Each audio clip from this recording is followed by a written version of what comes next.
ओम श्री गुरुवे नमः। ओम श्री गुरुवे नमः। ओम श्री गुरुवे नमः। आदरणीय मित्रों, आज की इस चर्चा में मैं आपका स्वागत करता हूं। आज की यह चर्चा अति से महत्वपूर्ण होने वाली है। आप कल्पना भी नहीं कर सकते कि आज हम कितने महत्वपूर्ण तथ्यों पर चर्चा करने जा रहे हैं। चर्चा थोड़ी लंबी हो जाने वाली है, घबराए नहीं। एक बार में पूरी चर्चा नहीं सुन पाएंगे, 2 बार में सुने, 4 बार में सुने, लेकिन सुने पूरा। आज की चर्चा इस कारण से भी अति महत्वपूर्ण होने वाली है क्योंकि इस अंग्रेजी वर्ष के 2 ही दिन हमारे पास शेष बचे हैं। आज की यह चर्चा जब आपके सम्मुख आने वाली है, 2024 वर्ष का एक ही दिन हमारे पास शेष बचा होगा। अंग्रेजी कैलेंडर के हिसाब से बुधवार के दिन नए वर्ष में प्रवेश कर जाएंगे। आदरणीय मित्रों, जैसे कि मैं अपने ही अनुभव से यह जानता हूं, जब हम बच्चे थे उस समय से अब जीवन के पड़ाव पर मैं हूं और आप भी हैं।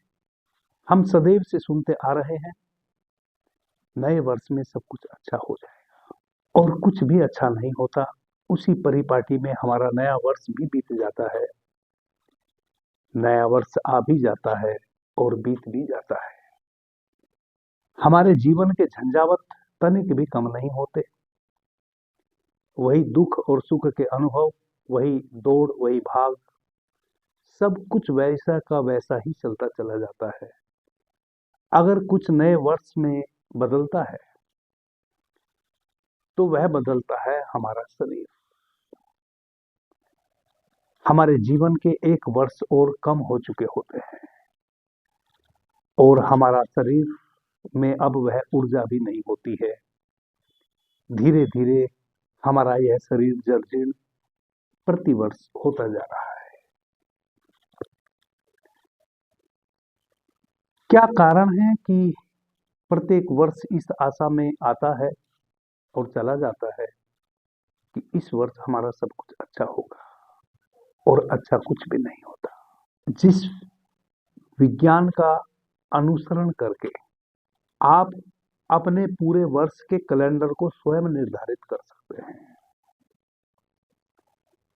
कैलेंडर को स्वयं निर्धारित कर सकते हैं, इसका मतलब यह नहीं है कि आप जनवरी, फरवरी, मार्च, अप्रैल को निर्धारित कर सकते हैं। कैलेंडर को आप इस प्रकार से निर्धारित कर सकते हैं कि आप अपने जीवन में क्या क्या इस वर्ष में चाहते हैं जो आपके साथ घटे, उस सब को आप लिस्टिंग करके और अपने जीवन में उन घटनाओं को घटा सकते हैं, यदि आप मेरे बताए हुए थोड़े से अभ्यास को करें। उसी चर्चा को करने आज मैं आपके समक्ष बैठा हूं। आदरणीय मित्रों, हमारा जो मन है वह बहुत शक्तिशाली है। हमारे जीवन में प्रतिवर्ष कुछ भी अच्छा नहीं हो पाता और नया वर्ष बीत जाता है, उसके पीछे हमारे मन की शक्ति है। जब तक हम उस क्षेत्र से बाहर नहीं निकलेंगे जहां से हमारे जीवन में वही चीजें रिपीट हो रही हैं, तब तक हम नई चीजों को संगठित नहीं कर पाएंगे। जैसे एक किसान जिस खेत में उसको नई फसल उगानी है, उस खेत की तैयारी करता है और इस प्रकार से तैयारी करता है कि एक घास का तिनका भी उसमें शेष ना बचे। पूरे खेत को नीट एंड क्लीन कर देता है, उसकी जुताई करता है, निराई गुड़ाई करता है, फिर उस पे पाटा चलाता है, मिट्टी को सूक्ष्म अति सूक्ष्म करता है, मिट्टी के जो ढेले हैं उनको फोड़ देता है, उसके ऊपर पाटा चलाता है, जो भी खरपतवार है उसको निकाल देता है। यानी कि पूर्व से जितने भी प्रकार के खरपतवार हैं वह कोई भी शेष ना बचे, भूमि बिल्कुल नीट एंड क्लीन हो जाए, उसकी पूरी किसान तैयारी करता है। और जब नीट एंड क्लीन हो जाती है तब उस भूमि में नया बीज रोपता है। खरपतवार उगे हुए हों उस भूमि में जिसमें आपने नई फसल उगानी है और आप बीज का रोपण कर दें, तो वह जो पहले से उगी हुई फसलें हैं, जो कि स्वयं से उगी हुई है, जिसको हम खरपतवार कहते हैं,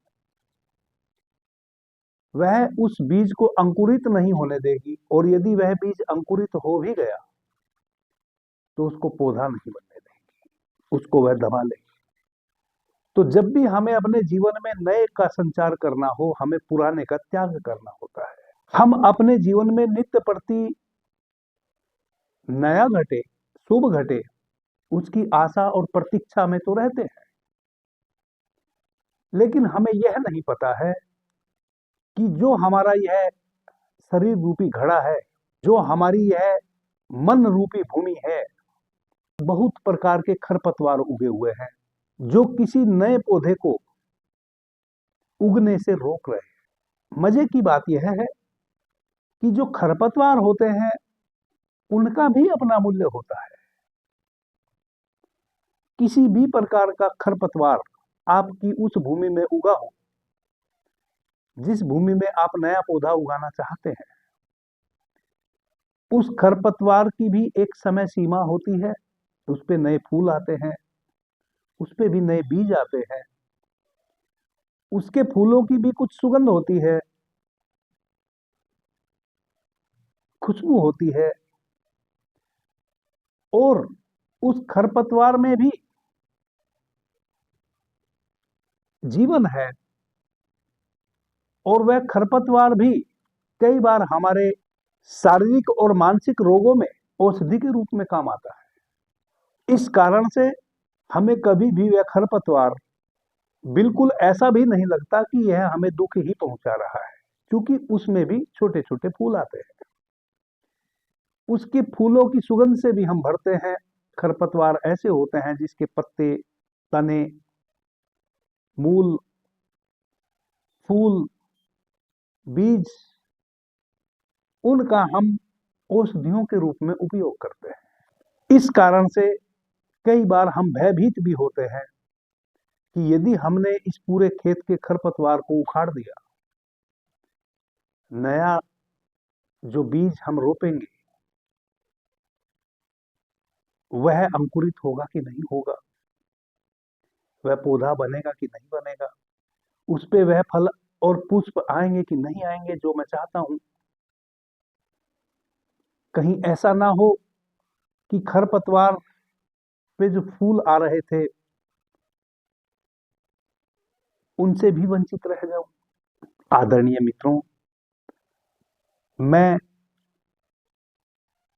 जिस जमीन की बात कर रहा हूं वह हमारा मन है, और यह मन वैसे ही कार्य करता है जैसे भूमि में खरपतवार उग आते हैं, और हम उन खरपतवारों को नहीं उखाड़ेंगे तो यह नए बीज को वह खरपतवार उगने नहीं देंगे, अंकुरित नहीं होने देंगे। वैसे ही जब तक हम अपने मन की सफाई नहीं करेंगे, तब तक जो भी आपके जीवन में निरंतर चल रहा है उसी की पुनरावृत्ति होती चली जाएगी प्रत्येक वर्ष। खरपतवार की एक और खूबी होती है, वह खूबी यह होती है कि वह भी पकता है, वह भी बूढ़ा होता है, और वह अपने पीछे हजारों बीजों को उस भूमि में बिखेर के जाता है, जिससे और नए नए पौधे उगते हैं और उनके उगने का सिलसिला समाप्त नहीं होता। वैसे ही जिस प्रकार से भी हमारा जीवन चल रहा है वह चलता रहता है, चलता रहता है, चलता रहता है। और दुर्भाग्य की बात यह है, कई बार तो एक व्यक्ति का बचपन से लेकर पूरी जवानी और बुढ़ापा उसी परिपाटी में बीत जाता है, और अंत में वह बहुत निराश होकर इस पृथ्वी से विदा लेता है। जब एक व्यक्ति रोजी रोटी कमाने में ही उसका जीवन बीत जाए और वह भी ना कमा पाए, तब वह आत्मा परमात्मा की तो सोच ही नहीं सकता। अब जब जीवन बीत गया रोटी कमाने में ही, और फिर भी भर पेट कभी रोटी कमा ना पाया, वैसा व्यक्ति कभी भी रोटी के अतिरिक्त और कुछ अपने जीवन में समझ पाएगा, विचार कर पाएगा? नहीं कर पाएगा, और अंत में बूढ़ा हो जाता है और देखता है कि मैं 2 रोटी भी कभी भरपेट ना कमा पाया, और उस आत्म चेतना को भी ना जान पाया जिसके विषय में कथा कहानियों में सुना है, पढ़ा है, और बड़ी निराशा में जीवन बीत जाता है। इसको मैं कह रहा हूं, प्रतिवर्ष जीवन एक परिपाटी में बीतता चला जाता है। और ऐसा नहीं है कि यह किसी एक व्यक्ति की कहानी है, यह मेरी भी कहानी है, आपकी भी कहानी है। यहाँ चूक क्या हो रही है हमसे, इसको समझना बहुत अनिवार्य है। हमारी आदत है चीजों को स्थूल देखने की। प्रत्येक चीजों को जो स्थूल रूप में आप देख रहे हैं वह एक चेतना की अभिव्यक्ति है। चेतना पहाड़ के रूप में अभिव्यक्त हो रही है, पत्थर के रूप में अभिव्यक्त हो रही है, किसी भी प्रकार की वनस्पति के रूप में अभिव्यक्त हो रही है, पशु पक्षी सरीसृप इत्यादि जीव जंतुओं के रूप में अभिव्यक्त हो रही है। लेकिन वह है ऊर्जा ही, है चेतना ही। स्थूल केवल हमें दिख रहा है, क्योंकि स्थूल को सूक्ष्म जो ऊर्जा के भंडार है उस स्थूल में, उसको देखने की हमारे पास आंख नहीं है। हमारा मन भी एक पदार्थ है और कुछ नहीं। और पदार्थ, जब हम पदार्थ का सूक्ष्म विश्लेषण करते हैं तो पदार्थ क्या है? पदार्थ है सूक्ष्म विद्युत तरंग, यानी कि ऊर्जा। कभी भी पदार्थ प्रकाश में रूपांतरित हो सकता है, ऊर्जा में रूपांतरित हो सकता है, और कभी भी ऊर्जा पदार्थ का रूप ले सकती है। जब एक बीज को हम भूमि में रोपते हैं, वह बीज अंकुरित होता है। उस बीज के भीतर जो ऊर्जा है, जो इलेक्ट्रिसिटी है, अब वह रूपांतरित हो गई। अब उसने अपना रूपांतरण किया और रूपांतरित होकर वह इतना बड़ा वृक्ष बन जाती है।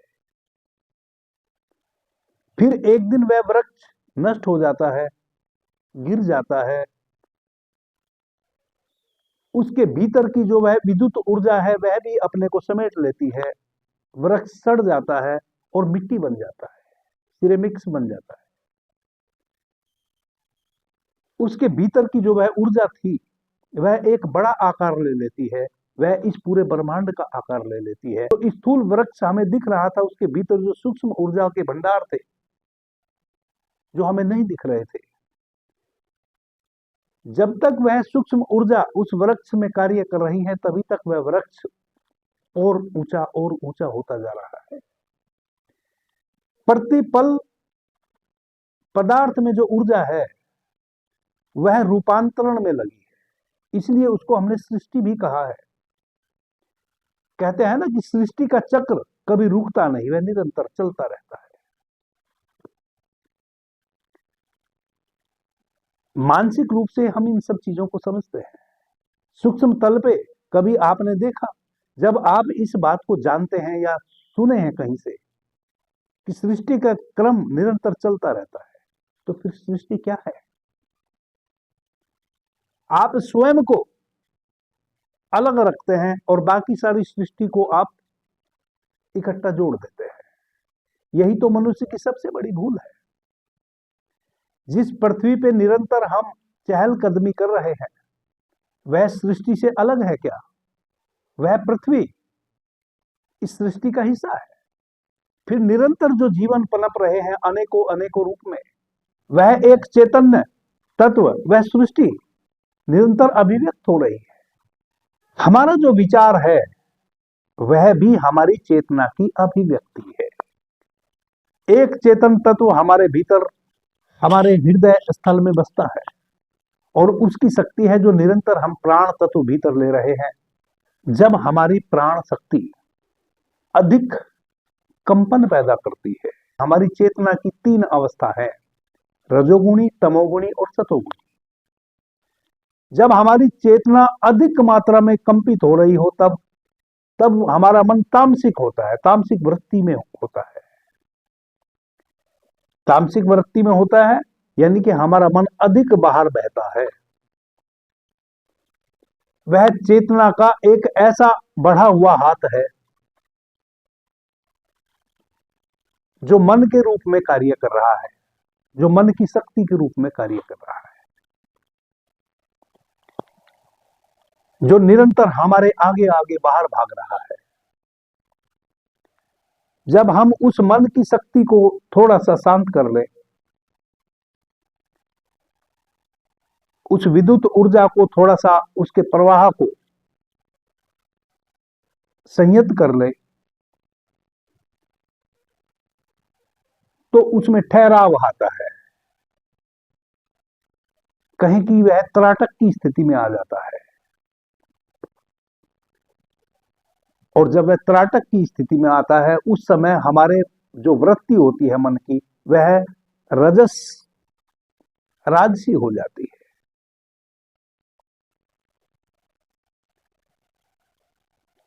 जब तामसिक वृत्ति होती है,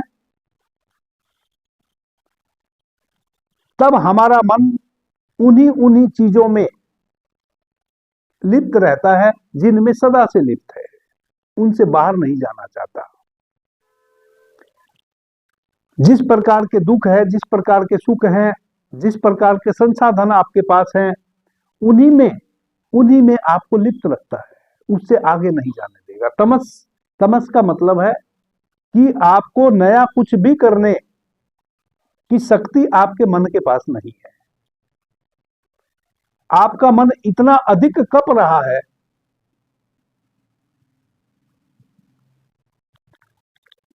आप कुछ भी नया सोच ही नहीं सकते, आप उसी परिधि में घूमते रहेंगे जहां से आपको दुख आता है।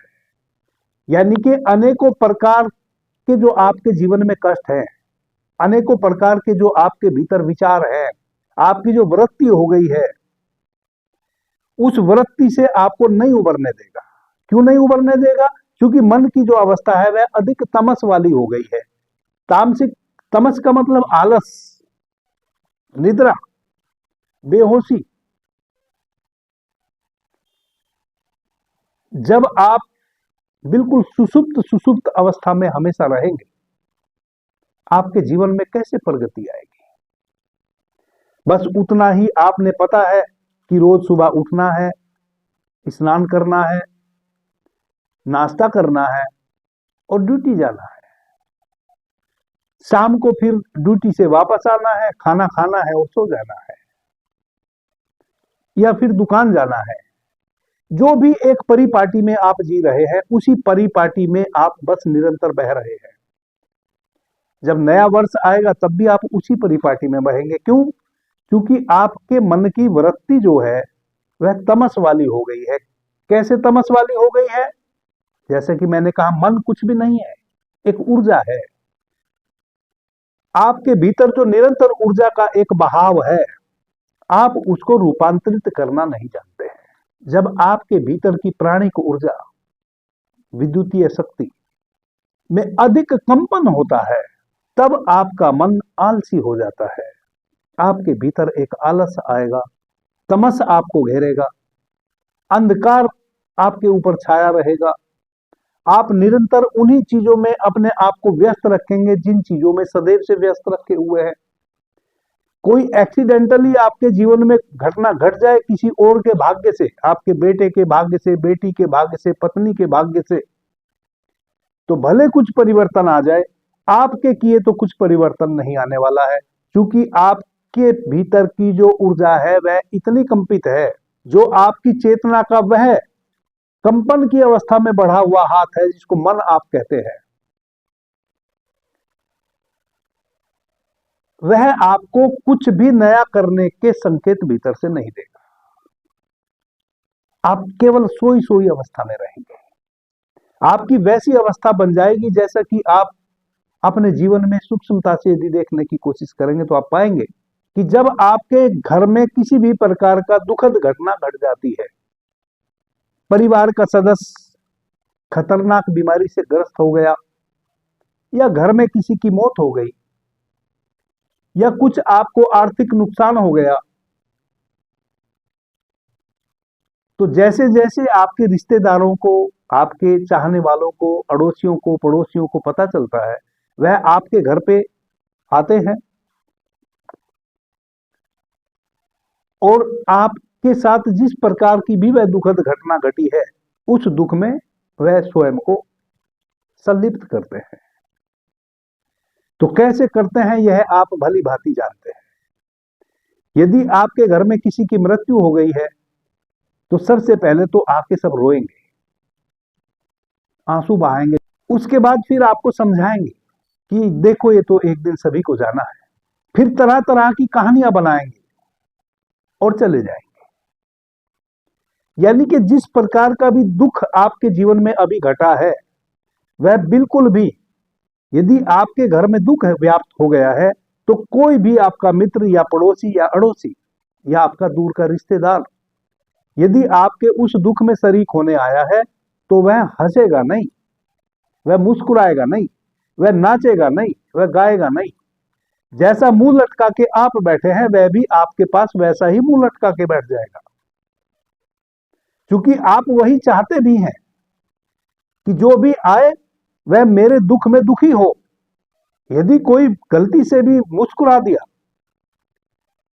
तो आप कहेंगे कि मेरे जीवन में इतना बड़ा दुख घट रहा था और आपको मुस्कुराना सूझा। आप जीवन पर्यंत उसको अपनी ब्लैक लिस्ट में स्थापित कर देंगे। आपने कभी विचार किया यह कितनी खतरनाक बात है। यदि आप दुखी हैं, आपको आपके दुख से उबारना है, आपके मित्रों ने, आपके अड़ोसियों ने, पड़ोसियों ने वह आपका भला चाहते हैं, तब तो उनको वहां आके हंसना चाहिए, मुस्कुराना चाहिए, गीत संगीत का आयोजन करना चाहिए, ताकि आप अपने उस दुख से मुक्त हो। और जिस कारण से आप दुखी हैं उस कारण को दूर करने का आपको आश्वासन देना चाहिए कि घबराओ नहीं, कोई बात नहीं, हम हैं, रो मत, खड़े हो, चलो नाचेंगे गाएंगे। लेकिन वैसा आप स्वयं ही नहीं चाहते। आप चाहते हैं कि वह भी आके मुंह लटका के बैठ जाए। वैसे ही आपके जीवन के सारे दुख है, आपके मन की वैसी अवस्था है जब आपके प्राणिक ऊर्जा अधिक कंपित होती है, तब आप वैसी अवस्था में पहुंच जाते हैं कि आपके चारों तरफ वही हो ऊर्जा आपकी चाहती है, केवल दुख ही घटे, केवल सब आपके पास आके रोए, हंसे कोई ना।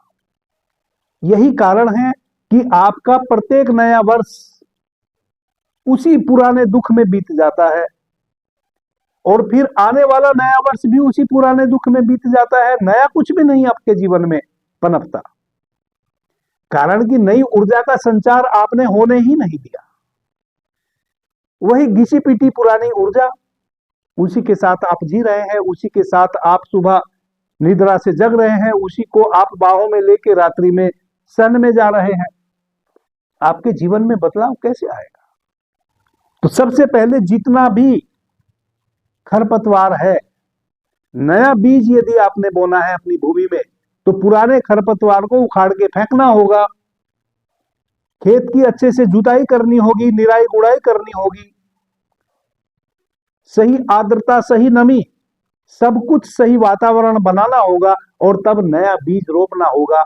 जब उस प्रकार से भूमि तैयार करके आप नए बीज को रोपेंगे, वह निश्चित रूप से अंकुरित होगा, सही समय पे अंकुरित होगा, पौधा भी बनेगा और बड़ा वृक्ष भी बनेगा। वह निश्चित रूप से देवदार का वृक्ष बनेगा। एक सर्वशक्तिमान इस पूरे ब्रह्मांड को संचालित कर रहा है। वह है एक आत्म चेतन तत्व जो कभी भी क्रियाशील नहीं है। और जितने भी प्राणी हैं, जितने भी ग्रह हैं, नक्षत्र हैं, सूर्य है, चंद्रमा है, पृथ्वी है और ना जाने कितने ग्रह हैं, कितने सितारे हैं, यह सब है उसकी शक्ति जो अपने अपने कार्य में लगी है। एक आत्म चेतन तत्व की शक्ति भी निष्क्रिय है। शक्ति भी स्वयं में कुछ नहीं कर सकती जब तक आत्म चेतन तत्व का उसको सहारा ना मिले। आपके शरीर में शक्ति है, लेकिन शक्ति किसके कारण है? आत्मा के कारण। जब तक इस शरीर में आत्मा बसती है, प्राण बसता है, तब तक आपके शरीर में गर्मी है, तब तक आपका शरीर सक्रिय है, यानी कि शक्ति कार्य कर रही है शरीर में। जिस दिन आत्म चेतन तत्व इस शरीर को छोड़ के विदा ले लेगा, आपका प्राण श्वास के माध्यम से जो भीतर आता है आने से मना कर देगा, आपका शरीर ठंडा पड़ जाएगा, आप शक्तिहीन हो जाएंगे, जिसको हम मृत्यु कहते हैं। तो जब तक वह आत्म चेतन तत्व हमारे भीतर है, तब तक इस शरीर रूपी शक्ति कार्य कर रही है। जब कोई मनुष्य अपनी चेतना की तरफ लौटता है, इन अपने 10 द्वारों को बाहर से बंद कर लेता है, भीतर इन द्वारों को शरीर का स्पर्श बाहर से नहीं भीतर से, कानों में जो हम ध्वनि ग्रहण कर रहे हैं बाहर से नहीं भीतर से, नासिका से जो हम सुगंध ले रहे हैं बाहर से नहीं भीतर से, आंखें जो बाहर देख रही हैं वह भीतर देखें, सभी इंद्रियां हमारा भीतर से स्वाद लेना शुरू कर दें, इसको कहते हैं चेतना की तरफ लौटना। जब तक हम इन 10 इंद्रियों के माध्यम से बहिर्गमन हमारा होता रहेगा, तब तक हमारी चेतना कपती रहेगी। और जब हमारी चेतना उच्चतम तल पे कपती है, तब उसको हम कहते हैं मन। और अधिक कंपन की अवस्था में मन की अवस्था क्या होती है? यह होती है तामसिक। और तामसिक व्यक्ति कभी भी नया अनुसंधान नहीं कर सकता, नया विचार नहीं कर सकता, वह उसी परिपाटी में जी सकता है, वह रोज उसी दुकान में जा सकता है, वह रोज उसी नौकरी को कर सकता है, वह नया कुछ भी विचार तक नहीं कर सकता। फिर हमारी चेतना की अवस्था होती है रजस। जब थोड़ा सा हमारा बहिर्गमन कम होता है, थोड़ा थोड़ा हम अपने भीतर आते हैं, मन धीरे धीरे हमारा ठहरने लगता है, यानी कि कंपन कुछ कम होता है। जब हमारे मन की रजस स्थिति होती है, तब हमारा मन क्या करता है? तब हमारा मन नया नया कुछ खोजता है, नए नए विचार करता है, नए आविष्कार करता है, कुछ भी जीवन में नया, पुराने को छोड़ना चाहता है, नया रूपांतरण करना चाहता है, पुरानी परिपाटी से बाहर निकलना चाहता है, नए में प्रवेश करना चाहता है। रजस राजा की स्थिति। एक राजा अपने साम्राज्य को अब बढ़ाने निकल पड़ा, तलवार हाथ में लेके, जितने भी खरपतवार थे सबको काट डाला, नया बीज रोपने के लिए तैयार है। तो हमारे मन की स्थिति रजस राजसी हो जाती है। जब हम निरंतर नित नया नूतन करने निकल पड़ते हैं, नए नए विचार आएंगे, सभी कुछ हमारे जीवन में नया हो, अधिक से अधिक हम सुखी हों। भौतिक स्तर पे अभी भी बात भौतिकता की ही है, वैसी अवस्था आपके मन की हो जाएगी। वह जो अभी आपका मन अधिक कंपित था, आप उथले उथले जी रहे थे, उसमें एक सूक्ष्मता आ गई, उसमें एक नया प्रवाह आ गया, आपके मन की ऊर्जा ने एक नया स्रोत निकाल दिया, एक नया रास्ता निकाल दिया। वह है आपकी प्रगति का रास्ता, वह है नए वर्ष में प्रवेश, वह अवस्था है जब आप अपने जीवन में जो नया करना चाहते हैं वह नया कर पाएंगे। और फिर एक तीसरी अवस्था भी है, वह है सात्विक अवस्था, जब आपका मन बिल्कुल ठहर जाता है, कहें कि आपकी चेतना का सारा कंपन बंद हो जाता है, अकंपित हो जाता है, सब कुछ अकंपित हो जाए, कुछ भी कपा हुआ ना हो, सब कुछ ठहर जाए, आपकी श्वास भी ठहर जाए, आपकी श्वास भी ना चल रही हो, आपकी श्वास भी जहां है वहां ठहर जाए, जब आपकी चेतना में कोई कंपन ना बचा, वह अवस्था मेरा निज स्वरूप है। फिर मन की वह अवस्था है जब आप बिल्कुल ठहर जाते हैं, जब आपका मन बिल्कुल ठहर जाता है, या कहें कि आपकी शरीर की जो ऊर्जा है, जो शक्ति है, वह बिल्कुल ठहर जाती है। और जब शक्ति ठहर जाती है, तब बचता है केवल एक आत्म तत्व, जहां शक्ति सरेंडर कर गई।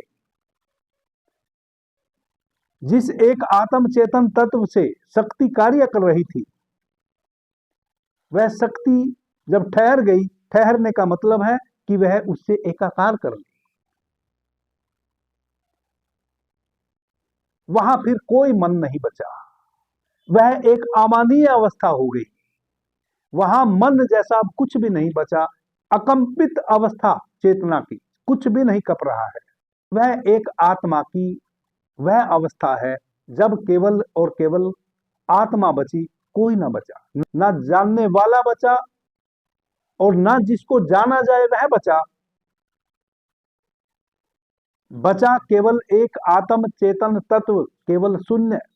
आदरणीय मित्रों, यदि आपको अपने जीवन के कैलेंडर को बदलना है, उस परिपाटी से बाहर निकलना है जो आपके जीवन में सदैव प्रति वर्ष दुख और विषाद लाती जा रही है, जिस परिपाटी से आप स्वयं को आश्वासन तो देते हैं निकलने का कि अगले वर्ष सब ठीक हो जाएगा, और ठीक कुछ भी होता प्रतीत नहीं होता। निरंतर आप एक ही परिपाटी में, एक ही नौकरी में, एक ही दुकान पे, उसी पुरानी बाइसिकल से पूरा जीवन बिता डाले हैं। मन की वैसी अवस्था से आपको बाहर निकलना है और मन की वैसी अवस्था में, रजस अवस्था में स्वयं को स्थापित करना है जहां सब कुछ नए का संचार होना है। उसको मैं कहता हूं, आप अपने नए वर्ष का स्वयं कैलेंडर तैयार कीजिए। अब कैसे करेंगे? सबसे पहले आपको अपनी ऊर्जा के खेल को समझना है। जब हमारा सूर्य स्वर बह रहा हो, उस समय हम प्राण के तल पे बहुत स्ट्रांग होते हैं, मन के तल पे बहुत कमजोर होते हैं। और जब हमारा चंद्र स्वर बह रहा होता है, तब हम मन के तल पे बहुत स्ट्रांग होते हैं, प्राण के तल पे हम कमजोर होते हैं। हमें एक विशेष अनुपात में प्राण के तल पे भी किसी भी कार्य को करने के लिए प्राण की शक्ति भी चाहिए और मन की शक्ति भी चाहिए। जब तक दोनों समानुपात में कार्य नहीं करेंगे, तब तक हम सही फल प्राप्त नहीं कर पाएंगे। यह बड़ा गूढ़ रहस्य है। आदरणीय मित्रों, हमें अपने मन के उस खरपतवार को उखाड़ के फेंकना है, अपने मन की भूमि को बिल्कुल तैयार करना है नए बीज रोपने के लिए। नया बीज क्या है? वह है जो हम अपने नए वर्ष में अपने लिए चाहते हैं, जो हम नए वर्ष में अपने लिए चाहते हैं। कैसा पौधा चाहते हैं, कैसा वृक्ष चाहते हैं, कितने फल चाहते हैं, कितने पुष्प चाहते हैं, किस प्रकार के पुष्प चाहते हैं, सुगंध से भरे कि दुर्गंध से भरे।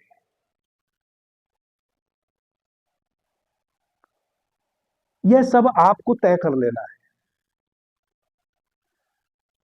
और जो विधि मैं बता रहा हूं, इसको आपको साधना है। आप कहीं ऐसा ना हो कि आप सोचें कि 1 जनवरी में साध लेनी है, 2 जनवरी में साध लेनी है। पूरा वर्ष आपका है, आप साधें। जब तक किसी चीज को हम साधेंगे नहीं, तब तक बात बनेगी नहीं। एक दिन में बात नहीं बनती है। आपको निश्चित रूप से साधना करनी पड़ेगी, साधना पड़ेगा चीजों को।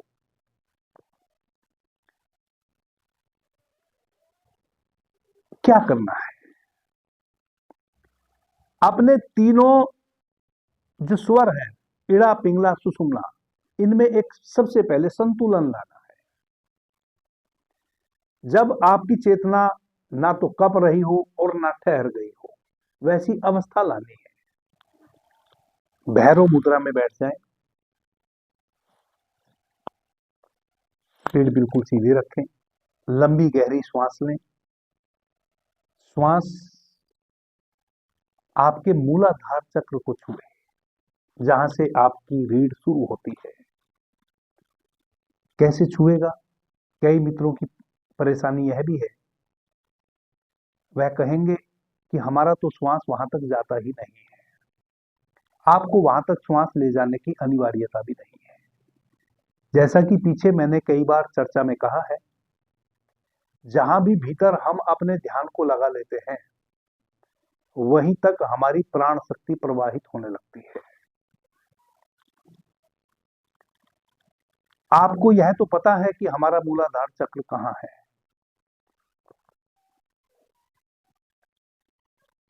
आपकी जो यह मेरुदंड है, आपकी जो यह रीढ़ है, यह यहां आके समाप्त होती है आपके सहस्त्रार पे, और इसका जो मूल है, यह जो शुरू होती है, वह होती है आपके गुह्या प्रदेश में। सेक्स सेंटर के जस्ट पीछे आपका मूलाधार चक्र है। पूरे होश को वहां लेके जाएं।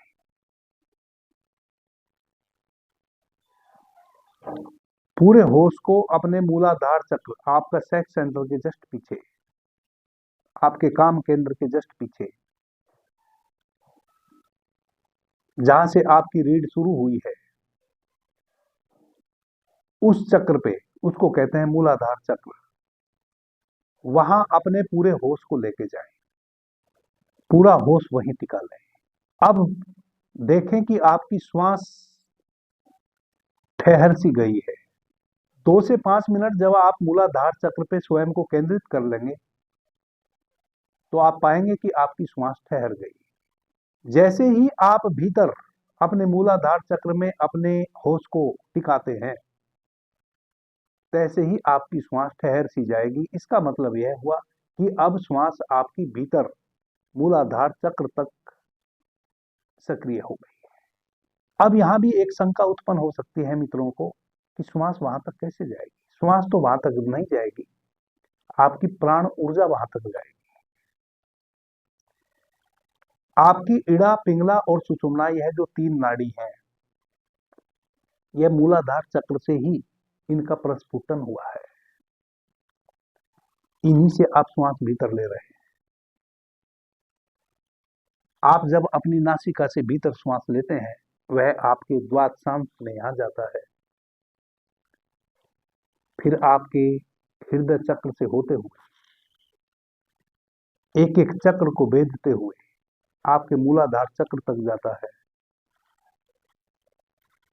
वायु आपके लंग्स तक ठहर जाती है, प्राण ऊर्जा आपके मूलाधार चक्र तक जाती है, और वह प्राण ऊर्जा फिर आपके मूलाधार चक्र से ऊपर आपके नाभि चक्र में आती है। नाभि चक्र से वही प्राण ऊर्जा 72,000 नाड़ियों में प्रवेश करती है, एक प्रकाश के रूप में। आप जो श्वास लेते हैं, श्वास के साथ आप प्राण तत्व भीतर लेते हैं, और प्राण तत्व कोई लिक्विड नहीं है, वह प्रकाश तरंगे हैं, वह प्रकाश पुंज है। जब आप चंद्र स्वर से श्वास ले रहे होते हैं तो वह प्रकाश पुंज श्वेत चांदनी जैसा होता है। जब आप सूर्य स्वर से श्वास भीतर ले रहे होते हैं, वह प्रकाश पुंज गोल्डन होता है। आप जब श्वास लेते हैं तो जो वायु है, वह तो आपका जो लंग्स है, जो फेफड़ा है, वह अपने में ऑब्जर्व कर लेता है, लेकिन उस वायु के साथ जो प्राण तत्व भीतर उस वायु को वाहन बना के, श्वास को वाहन बना के प्रवेश किया है, वह आपके एक एक चक्र से गति करते हुए नीचे आपके मूलाधार चक्र में जाता है, और मूलाधार चक्र से होते हुए फिर आपकी नाभि चक्र में आता है, और नाभि चक्र से फिर आपकी 72,000 नाड़ियों में प्रवाहित होता है। उससे आपका यह पूरा शरीर प्रकाशित है भीतर से। उसी प्रकाश का सारा खेल है आपके जीवन में। जो भी अच्छा बुरा घट रहा है, उसी प्रकाश के कारण घट रहा है। उसी से आपके विचार निर्मित होते हैं, उसी से आपका मन निर्मित होता है, उसी पे आपको कार्य करना है। मैं समझता हूं कि मित्रों को समझ आ गया होगा कि श्वास भीतर आपकी मूलाधार चक्र तक नहीं जाएगी, प्राण ऊर्जा रूप में प्राण तत्व आपके मूलाधार चक्र तक जाएगा। क्योंकि जिस नाड़ी से आप श्वास ले रहे हैं, वह नाड़ी की शुरुआत ही मूलाधार चक्र से हुई है। आपने चित्रों में देखा होगा 3 नाड़ियां हैं जो हमारी रीढ़ से सांप की तरह ऐसे गुथी हुई हमारे सहस्त्रार चक्र तक आई है, हमारे आज्ञा चक्र तक आई है। इड़ा पिंगला हमारी आज्ञा चक्र पे ऐसे सांप की तरह ठहरी है। मैंने स्वर विज्ञान पर जब चर्चा कर रहा था विस्तार से इस संबंध में बताया है। अपने मूलाधार चक्र पे अपने होश को बनाएं। 2 से 5 मिनट में आप देखेंगे कि आपकी श्वास धीमी हो गई है। जब श्वास धीमी होने लगे तब आप गहनता से देखें कि आपकी श्वास के साथ जो प्राण तत्व का प्रवाह हो रहा है वह एक विशेष गर्मी से लिए हुए, जैसे कभी कभी हमारे शरीर पे चींटियां चलती है वैसे चींटियों के चलने जैसा आपके मूलाधार चक्र पे फील हो रहा है। एक सरसराहट सी आप अपने मूलाधार चक्र पे केंद्रित हो गए। वह तो निरंतर वहां हो ही रहा है वैसा प्रत्येक श्वास के साथ, लेकिन आप उसके साक्षी कभी नहीं रहे, इसलिए आपको नहीं पता है। अब आपको जब वह सरसराहट वहां फील होने लगे इसका मतलब आपका होश वहां लग गया। वहीं होश को लगाए रखें। जब आप अपने होश को वहां लगा लेंगे तब एक बहुत ही महत्वपूर्ण घटना घटने वाली है। यदि सच में आपका होश, आपकी अवेयरनेस आपके आज्ञा चक्र पे आपने अपने होने को स्थापित कर लिया, तब एक घटना घटेगी। वह क्या घटेगी? आपकी दोनों नासिका बराबर श्वास लेना शुरू कर देंगी, यानी कि आपकी सुषुम्ना नाड़ी सक्रिय हो जाएगी।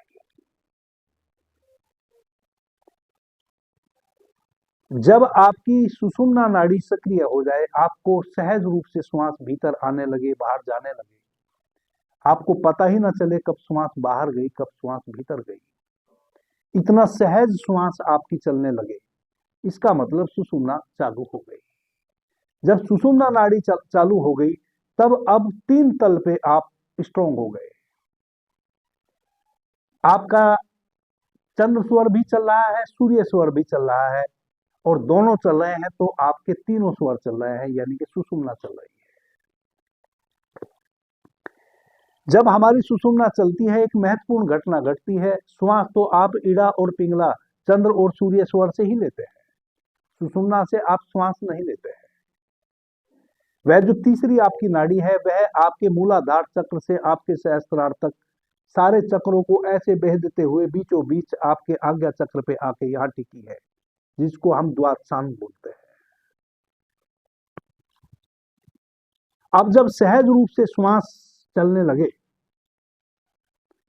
तब आप देखें कि वह जो सरसराहट आपके मूलाधार चक्र पे हो रही थी वह अब ऊपर की ओर उठने लगी, और जैसे जैसे वह ऊपर की ओर उठे आपका जो होश था, जो मूलाधार चक्र पे आपने स्वयं को टिका के रखा था, उसके साथ आप ऊपर बहना शुरू करें। वह अति सूक्ष्म ऊर्जा है। जब आपकी दोनों नासिका से आप बराबर श्वास लेने लगते हैं तब आपकी ब्रह्म नाड़ी जो सुषुम्ना के भीतर है वह सक्रिय होती है। आपके मूलाधार चक्र से कुछ अतिरिक्त ऊर्जा का प्रवाह उस नाड़ी से होने लगता है, जिसको हम कहते हैं सुषुम्ना का सक्रिय होना। ध्यान रखें, इसको कुंडलिनी जागरण आप नहीं समझ लेंगे, लेकिन वह शक्ति कुंडलिनी शक्ति ही है, अल्प मात्रा में वह सक्रिय हो जाती है। अब वह कुंडलिनी शक्ति अल्प मात्रा में आपके भीतर सक्रिय होने लगी। वह जो सरसराहट आप अपने मूलाधार चक्र में फील कर रहे थे, अब वह सरसराहट लहरते हुए ऊपर की ओर गमन करने लगी। आपकी जो रीढ़ है, आपका जो मेरुदंड है, इसमें एक गरम गरम लावे जैसा कुछ ऊपर उठता हुआ आपको महसूस होगा। उसके साथ अपने पूरे होश को ऊपर तक लेते आए और अपने आज्ञा चक्र पे आके ठहर जाए। जहां वह ऊर्जा आके ठहर जाए आप भी अपने होश को वहां ठहरा लीजिए। वह ऊर्जा कहां ठहरेगी? आपके आज्ञा चक्र पे आके। जब वह ऊर्जा वहां आके ठहरेगी अब आप बहुत ही सर्वशक्तिशाली हो गए। अब आप प्राण के तल पे भी बहुत स्ट्रांग हो गए और आप मन के तल पे भी बहुत स्ट्रांग हो गए और आप आत्मा के तल पे भी बहुत स्ट्रांग हो गए, आप चेतना के तल पे भी बहुत स्ट्रांग हो गए। मन और प्राण की जो शक्ति है वह चेतना में लीन होने लगी, और जब वह चेतना में लीन होने लगे तब अब वहां आपने संकल्प उठाना है कि मैं अपने साथ जितनी भी मेरे जीवन में जो भी दुर्भिक्ष था, जो भी मेरे जीवन में कष्ट थे, जिस प्रकार के भी, वह आप जानते हैं आपके जीवन में किस किस प्रकार के कष्ट हैं। कोई जल्दी नहीं है, कोई जल्दी नहीं है। आप वहां अपने जहां ऊर्जा आके ठहरी है वहीं आप अपने चित्त को, अपने होश को ठहरा लें, अपनी पूरी अवेयरनेस को वहीं ठहरा लें। जितने भी आपके जीवन में दुर्भिक्ष है, जो भी आपके जीवन में नाना प्रकार के कष्ट हैं, आप एक संकल्प ले कि आज मैं उन सभी कष्टों को अपने से दूर कर रहा हूं, सबका विसर्जन कर रहा हूं। आज मैं उन सभी नेगेटिव ऊर्जाओं को जो मेरे जीवन में दुख का कारण बनती थी, नेगेटिविटी का कारण बनती थी, दुर्भाग्य का कारण बनती थी, उन सभी ऊर्जाओं को नष्ट कर रहा हूं। आज मैं उनका विसर्जन कर रहा हूं। मेरी बाहर जाती हुई श्वास के माध्यम से मैं उन सभी नेगेटिव ऊर्जाओं को बाहर विसर्जित कर रहा हूं। आदरणीय मित्रों, यह वह अवस्था है आपकी चेतना की जब आप जो भी विचार करेंगे वही फलित होगा। जो विचार करेंगे वही फलित होगा। आप अपने भीतर उस सारी नेगेटिव ऊर्जा को, जो आपके जीवन में विष का कारण बनती थी, दुख का कारण बनती थी, दुर्भाग्य का कारण बनती थी, जो आपके जीवन में नास्तिकता का कारण बनती थी, जो आपके जीवन में उदासी का कारण बनती थी, जो तमस ने आपको घेरा हुआ था, उस सारे तमस को, उस सारे अंधकार को, उस सारी निद्रा को, उस सारी बेहोशी को प्रत्येक बाहर जाती हुई श्वास के माध्यम से आपने बाहर भेज दिया, सबको विसर्जित कर दिया। मैं बिल्कुल न्यूट्रल हो गया। मेरे मनस पटल में, मेरी चेतना में, मेरे शरीर में मैंने अपने मनस को परिशुद्ध कर दिया। मेरे मनस में जितने भी खरपतवार थे, जो भी नेगेटिव ऊर्जा थी, सबका मैं आज बाहर विसर्जन कर रहा हूं, सबका मैं बाहर विसर्जन कर रहा हूं। एक सप्ताह तक पहले आप मूलाधार चक्र पे उस ऊर्जा को जानने की कोशिश करें। एक सप्ताह कम से कम। सबसे अच्छा समय है सूर्योदय से पहले। शाम का सबसे अच्छा समय है जब ना रात हो ना दिन हो, जब सूर्यास्त होने लगे। और सुबह का सबसे अच्छा समय है जब पोह फटती है, सूर्य निकलने से 1 घंटा पहले, यानी कि सूर्योदय से पहले। आप दोनों समय इस अभ्यास को करें। सबसे पहले प्रतिदिन आधा 1 घंटा आप अपने मूलाधार चक्र पे अपने अवधान को लगाएं। जब आपको आपके मूलाधार चक्र पे वह सरसराहट महसूस होने लगे, आपके संज्ञान में आने लगे, तब समझें कि आपका चित्त आपके मूलाधार चक्र पे लग गया। जब आपका चित्त आपके मूलाधार चक्र पे लग जाएगा तब आप देखेंगे कि आपकी श्वासें गहरी हो गई और उनमें एक गैप आ गया, ऑटोमेटिक। अब आप देखेंगे कि आपकी जो श्वासें हैं वह बहुत ही सरल, सहज रूप से भीतर आ रही हैं और सहज रूप से बाहर जा रही है, बहुत सहज रूप से दोनों नासिका से। आपकी सुषुम्ना नाड़ी सक्रिय हो गई। जब आपकी सुषुम्ना नाड़ी सक्रिय हो जाएगी, जो कि हो जानी है, तब आप दूसरा प्रयोग करें। सुषुम्ना नाड़ी सक्रिय होने का मतलब है कि वह जो एक सरसराहट है, वह जो चींटी के चलने जैसी एक सरसराहट मूलाधार चक्र पे आपने संज्ञान में ली है, अब वह आपकी रीढ़ के माध्यम से ऊपर उठनी शुरू होएगी, लहराते हुए एक गरम गरम लावे जैसा। जैसा एक गर्म तरल पदार्थ कोई बहने लगा हो ऊपर की ओर, एक सरसराहट सी गरम गरम आपको ऊपर की ओर फील होती चली जाए। जैसे ही वह गरम सरसराहट ऊपर की ओर उठे, जो कि जब भी आपकी सुषुम्ना चलती है वह उठती है, उसको आपने उठाना नहीं है, आपने करना कुछ नहीं है, आपने केवल जागरूक रहना है इन प्रत्येक परिस्थिति के प्रति। आपका होश भी उसके साथ ऊपर वैसे वैसे बहे। जब आपका होश उसके साथ बहेगा तो जैसे जैसे वह ऊपर उठेगी वैसे वैसे आप भी अपने होश को उसके साथ लेते आए। वह ऊर्जा आपके आज्ञा चक्र पे आके यहां स्थापित हो जाए। जब वह ऊर्जा आपके आज्ञा चक्र पे आके ठहरे, आपको यहां पहली बार कुछ विचित्र अनुभव होंगे। आपको लगेगा कि आप उस लोक में नहीं है जिस लोक में आप अब से पहले थे। आप बहुत हल्के, बिल्कुल कागज की तरह अपने को फील करेंगे, बिल्कुल हल्के फुल्के। आपको वहां एक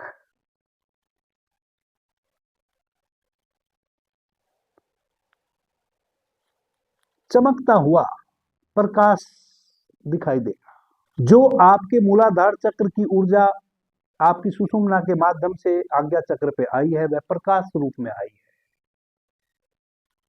उस चमकते हुए प्रकाश में स्वयं को आप स्थापित कर लें और जितने भी आपके जीवन में दुर्भिक्ष घटे हैं, जो भी नेगेटिव ऊर्जा आपके भीतर है, संकल्प ले कि आज मैं अपने जीवन में सभी प्रकार की नकारात्मक चीजों को, नेगेटिविटी को बाहर जाती हुई श्वास के साथ विसर्जित कर रहा हूं। तो पहले एक सप्ताह आप अपने मूलाधार चक्र पे ध्यान को लगाएं।